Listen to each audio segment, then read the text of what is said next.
At Oo nga. ang pangalawa, respect Mm. for international humanitarian law.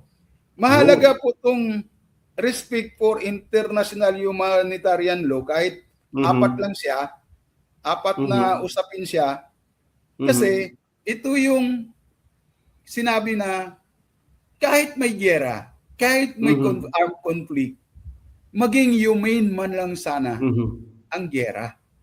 Dahil mayroong international humanitarian law na pinagpirmahan o pinangakuan na ipapatupad ng dalawang parte, ng gobyerno at National Democratic Front of the Philippines. Mahalaga po yun.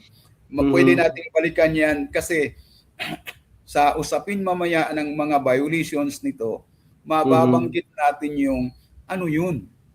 Ano yung dapat na hindi i-violate, hindi ilabagin dahil may agreement. Pero sa usapin na